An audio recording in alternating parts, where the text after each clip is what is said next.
guess that's all I'm saying. You did all right.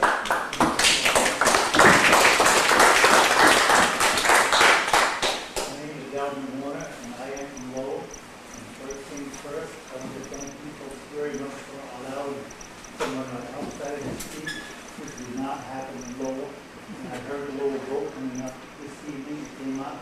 That was one of the reasons why it was 4-1, because the outsiders were not allowed to vote, and they were not allowed to share their concerns or their opinions.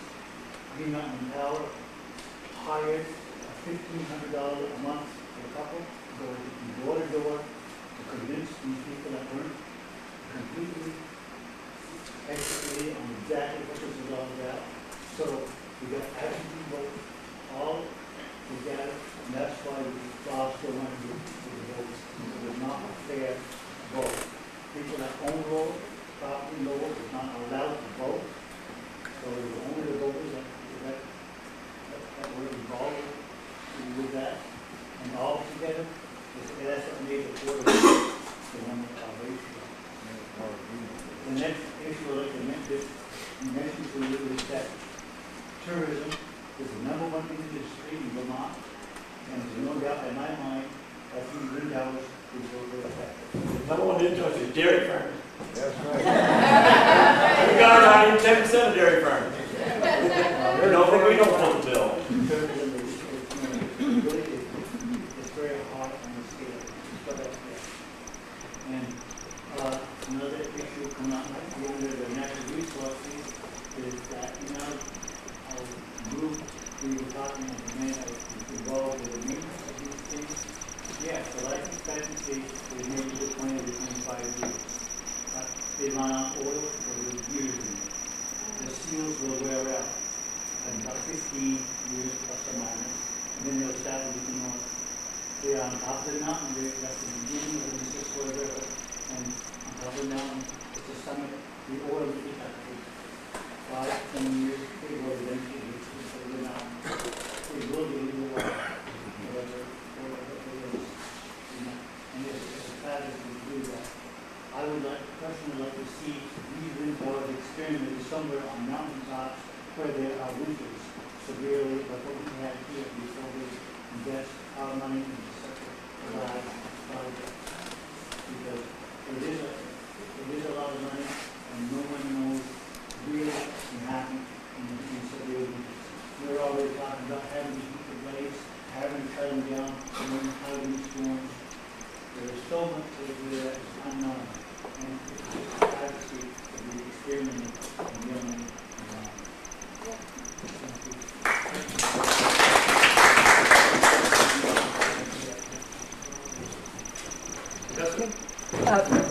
Pat O'Neill from Westfield, and I was just wondering if you could let people know about the role of the Department of Public Service as opposed to the Public Service Board.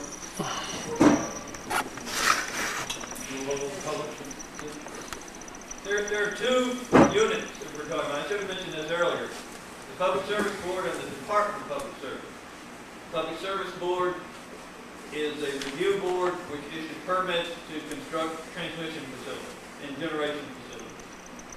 The Department of Public Service is essentially the state advocate for you in these proceedings, because it's such a technical arena. There is a department of government dedicated to pretty much public information and advocacy. So if you have additional questions or opportunities, you should be talking to some degree with it, or communicating with them, Department of Public Service. In my opinion. Yes, sir. Yeah, I'm Rich Cloud of Craftsbury. What position does the office take? Well, they don't take. I mean, have they staked out a position yet on this matter? Right. They don't take a position, but they do work with the public, members of the public. Yes, sir. Yeah, My name is Ben Luce. I live in Linden. I'm a professor there at the college. I'm a renewable energy researcher. I've been an advocate and a researcher for many, many years.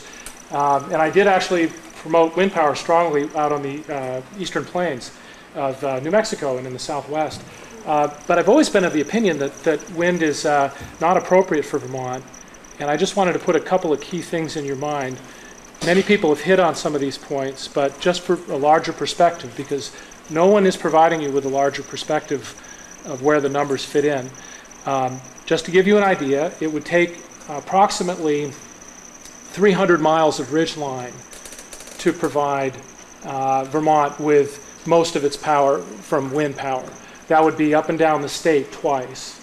So we're talking about, half or more of the high ridges ultimately to be severely impacted.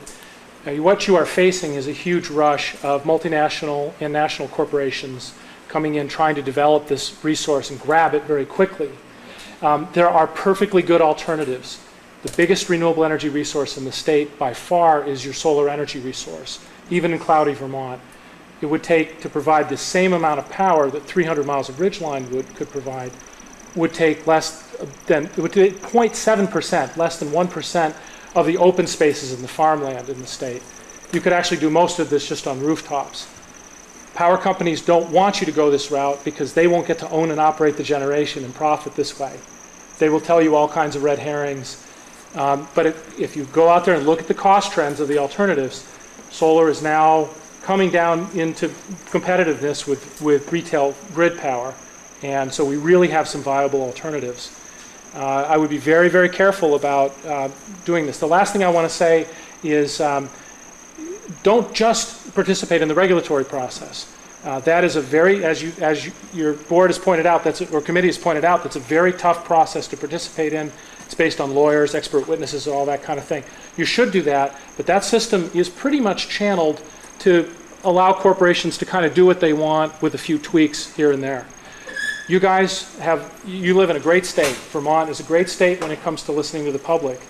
If you take a strong stand here along with the other towns, really send the legislature and the population a signal that you don't think this is appropriate, that will be heard. And you have a chance. I mean, what's really driving this are the strong renewable energy targets that the state has set, the relatively small incentives for alternatives, and the utilities are feeling the strong mandate. The PSB is feeling the strong mandate. Get your local state representatives involved. Get them out there to fight for this. And make your mark and make your voices heard. Don't just depend on the regulatory process. Thank you.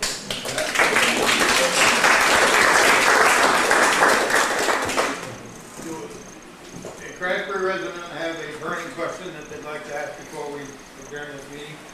I have something I want to say. On September 8th, the Town Energy Committee, Amelia Fritz is here, Lisa mentioned it.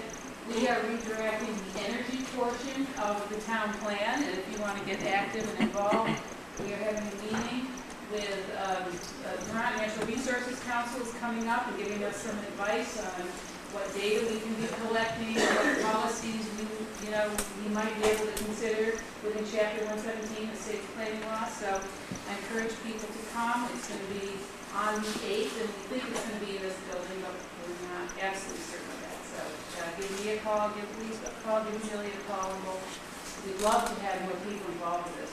It's a long road ahead and not a lot of players. So.